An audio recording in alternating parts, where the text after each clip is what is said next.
Well, let's discuss all of this with Michael Bosterkiw. He's a senior fellow at the Atlantic Council's Eurasia Center and a global affairs analyst. Good morning, Michael. How are you? Hey, Isabel. Good to be with you. Thank you for being here. Well, we know that the 28-point peace plan that was put forward by President Trump certainly triggered alarm in Kyiv, as that original draft heavily favored Russia. So how significant is this Miami meeting for Ukraine? Well, as your colleague pointed out, there are a lot of moving parts. And secondly, Mr. Trump is well known for pulling the rug out from negotiators.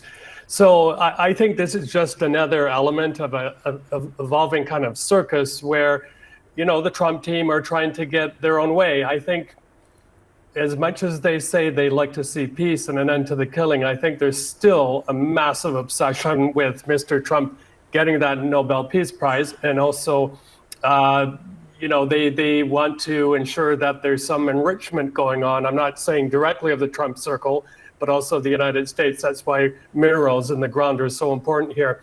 But, you know, when Mr. Trump was a TV host, he loved to say, "You're fired." And given what these negotiators have not achieved in Gaza and elsewhere in the world, you would have thought he would have done that by now. So I'm not expecting very much. I think it will still continue to be a plan that will tilt heavily towards the Russian side.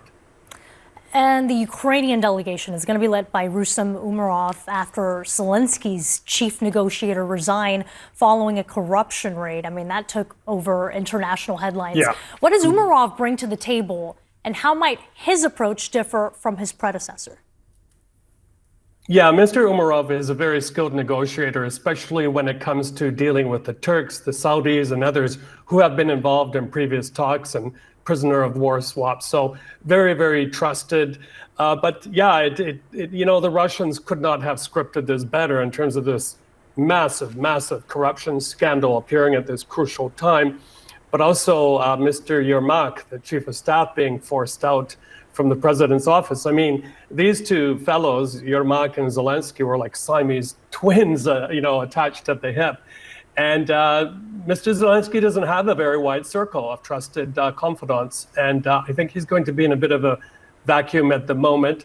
Fortunately, there are a couple of folks out there that he could turn to, including the former Ukrainian ambassador to United States, Oksana Markarova, and the former Minister of Foreign Affairs of Ukraine, Dmytro Kuleba. But he's got to move fast because there's not much time left for negotiations until they bounce over to Moscow. And we all know what happens then. You know, Putin's line takes over everything else and somehow gets into Mr. Trump's ear. Right, a short window of opportunity there.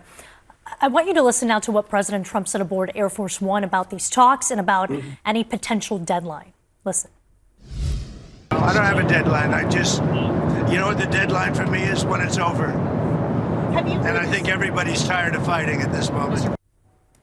And we just heard Putin say this week that an end to the war is only possible if Ukrainian troops withdraw from Ukrainian territories that Russia claims to occupy. Is there evidence that any real progress is being made here with these talks? Well, you know, the thing about Mr. Putin, the autocrat, the dictator, the war criminal, is that he needs deadlines. You need to tell him, okay, in 2 weeks, if you're not prepared to do what is required, for example, loosen your demands for Ukraine to reduce its army and to take over territory that Russia doesn't even control. Unless you do that, he will continue what he does best. And that is prodding for soft tissue, unleashing his hybrid war all over Europe, but also playing the long waiting game so that he can tire everybody out. But no, Isabel, I got to tell you, I just attended the G20 here in South Africa.